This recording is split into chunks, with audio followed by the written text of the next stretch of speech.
Et bonjour à tous, bienvenue sur Digital Smart Invest, la chaîne où on regarde un petit peu les graphiques et les projets, que ce soit projets crypto-monnaie, que ce soit les indices, le forex ou les commodities. Alors aujourd'hui, je voulais faire une petite vidéo sur un projet qui m'intéressait à spéculer sur du momentum. En plus de ça, on est sur un très bon moment pour se diriger vers les alts. Pourquoi? Parce que on a eu un mouvement sur, ça y est, l'alt season. Donc on a eu une très belle réaction sur à peu près la même pattern qu'on avait eu au niveau de février-mars 2024. Et pour rappel, en avril, on a eu la surperformance de énormément d'altcoins par rapport au BTC. Donc on va commencer avec le Fear and Greed Index. Donc Fear and Greed... Donc Fear and Greed Index, au niveau des crypto-monnaies, on est sur donc toujours du Fear. On est repassé donc de Extreme Greed de Extreme Fear pardon à Fear, ce qui montre que voilà, on a eu une nouvelle appétence des investisseurs pour les actifs à risque. On avait passé pas mal de temps sur ce niveau des Fear. On était même passé en Extreme Fear pendant pas mal de temps. Mais c'était une très bonne chose. Pourquoi c'était une très bonne chose? Parce que si vous voulez, avant de repartir, il faut bien évidemment que le bateau soit le moins chargé possible.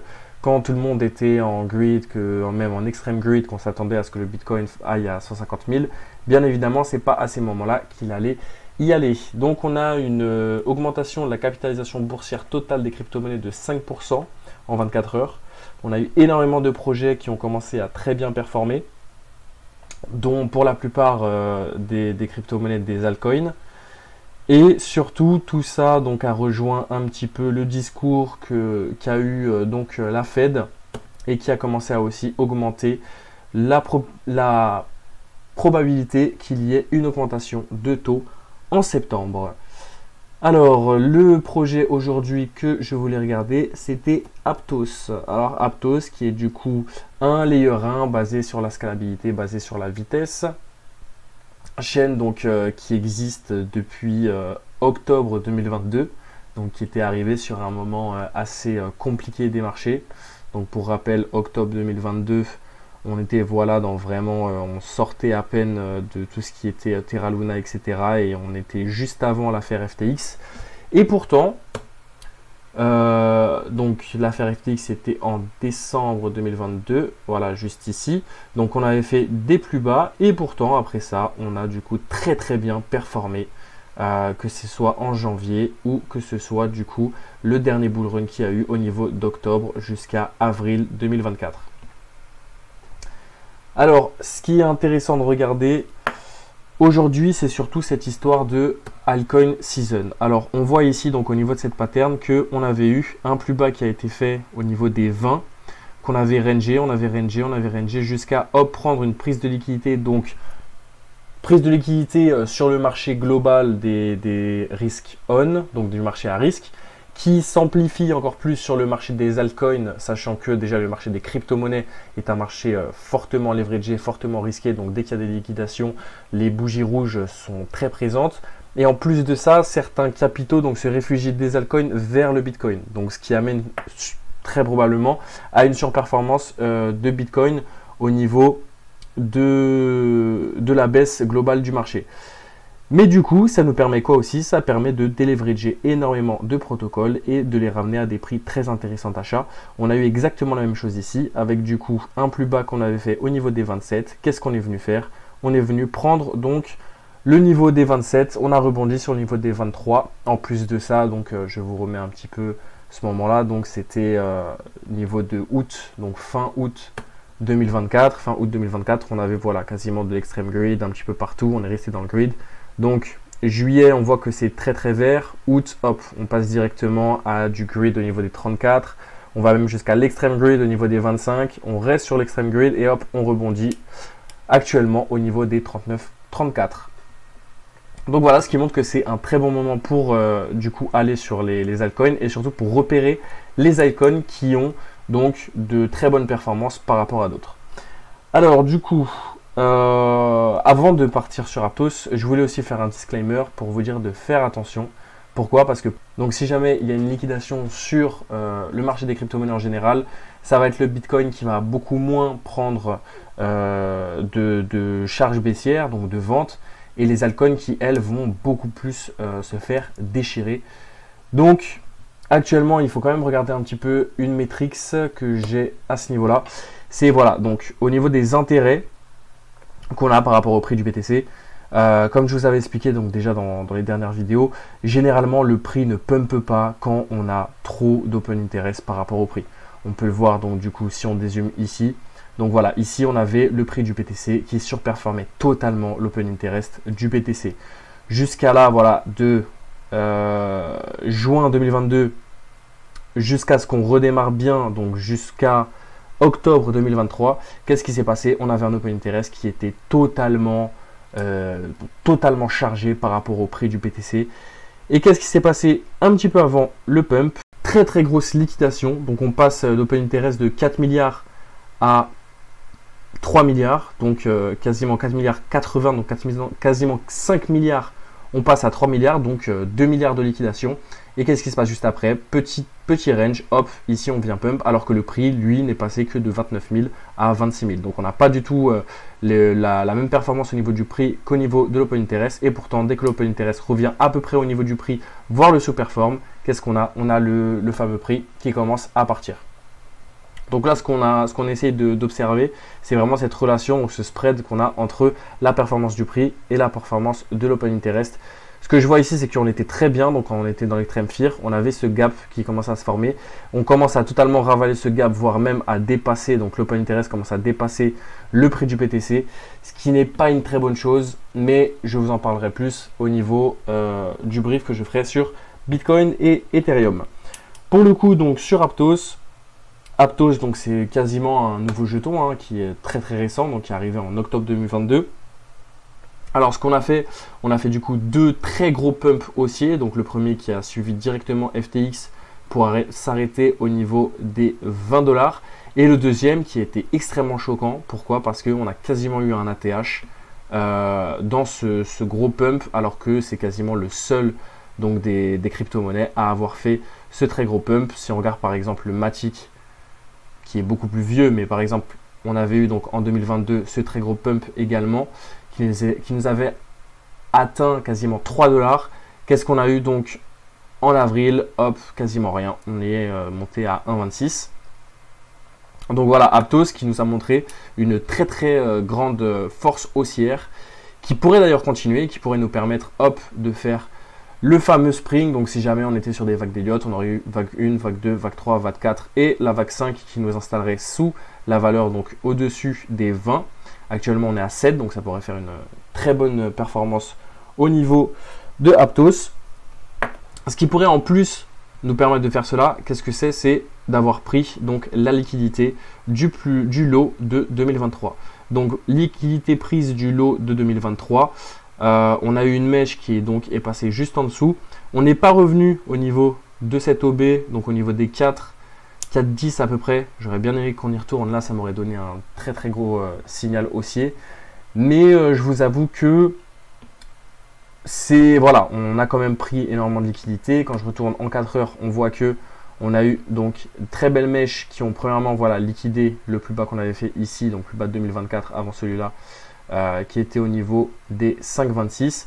Qu'est-ce qu'on a fait? Petite accumulation, hop, on est reparti. Et là, on commence à avoir la confirmation du retour d'un marché haussier avec le fameux break des 7,67 qui nous confirmerait donc la reprise haussière de Aptos en liquidant du coup le plus haut de cette distribution après une très grosse accumulation de liquidité baissière juste ici au niveau des 7,20.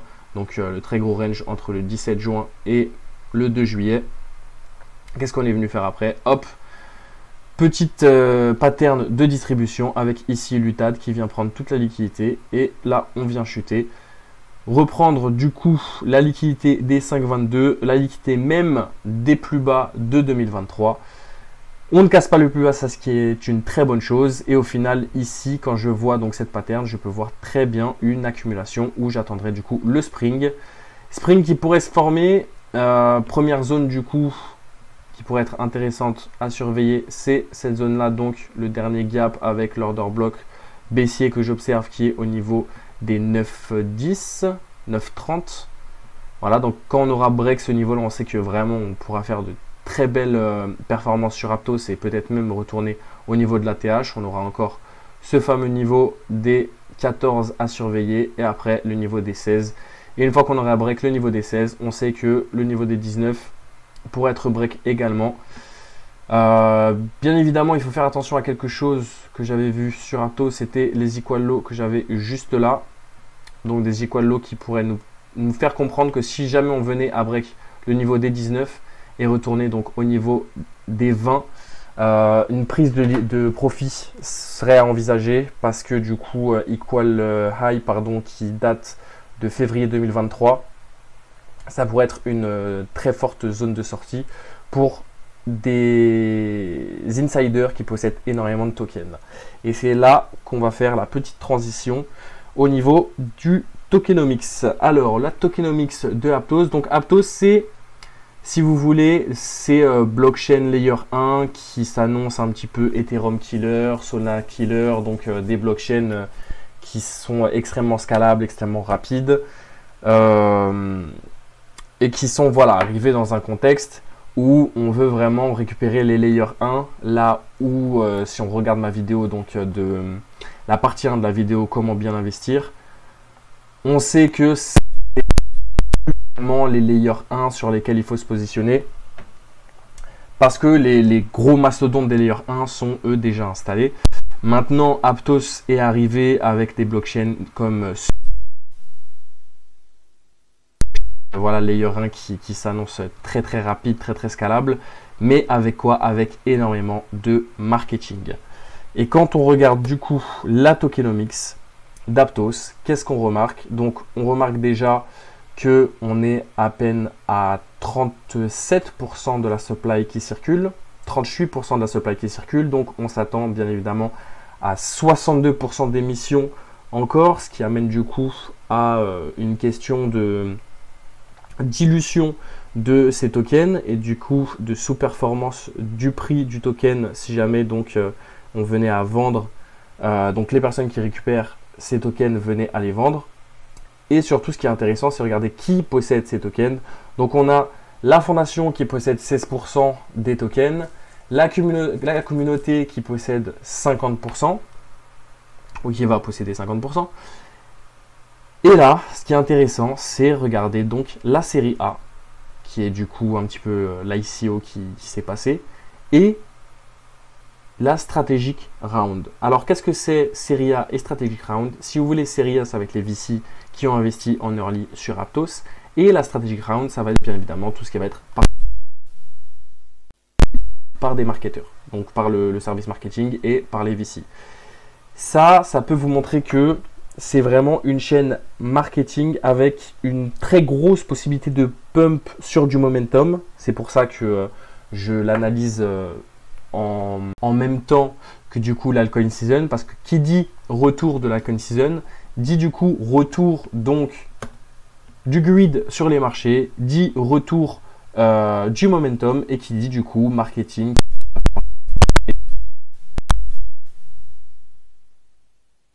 qui peut mettre ce token en avant. Et tout ça pourquoi? Parce que bien évidemment, on a des VC qui bombardent le marketing sur ce genre de projet et on a énormément de la supply qui du coup, elle attend ces moments, donc ces momentum pour s'investir et pour du coup faire parler du token. Voilà pourquoi ce token pourrait, si on revenait en bull run, faire parler de lui et très certainement reperformer et venir break donc ces niveaux des 19 et des 20. Maintenant, si jamais encore une fois on revient au niveau des 20, ça pourrait être une très belle zone de sortie pour ces VC et ces personnes qu'on aurait payé donc pour faire démarrer ce fameux pump. Mais bien évidemment, si on a du coup une chaîne marketing qui est marketée par des VC ou des professionnels du marketing et surtout payée en token APT, donc token Aptos, il faut faire très attention si on viendrait en marché baissier, car en marché baissier, du coup, ça fera une pression vendeuse en plus sur le token et pression vendeuse. Vous savez comment marchent les VC, généralement, c'est ils vont investir dans beaucoup de projets et puis celui qui performe, on continue de le pousser et les autres qui sous-performent, on les vend. Donc typiquement, vous avez par exemple Polkadot qui est un très bon exemple d'une chaîne VC qui actuellement se fait assez démolir. Donc dès qu'il y a des pumps, c'est directement vendu par ces fameux VC qui possèdent énormément de supply. Voilà pourquoi pour le prochain bull run, moi je serai positionné sur Aptos. Après on va regarder un petit peu les très bonnes zones dans lesquelles on peut se placer. Mais pour le coup, si jamais on venait à arriver donc un top de ce fameux bull run, je pense que Aptos ferait partie des premiers actifs sur lesquels je revendrais mon bag. Au niveau des metrics donc de Aptos, et c'est là aussi où je vais vous parler un petit peu de marketing. Donc on voit que fully diluted market cap, on est à 7 milliards.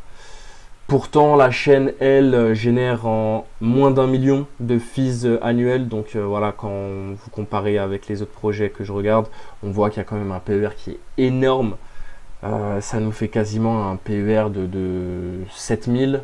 Donc voilà, c'est vraiment une chaîne marketing. On va pas la regarder par rapport aux revenus qu'elle fait. Et on voit aussi que les token incentives, donc de 30 millions, provoquent du coup des earnings par an de moins 30 millions.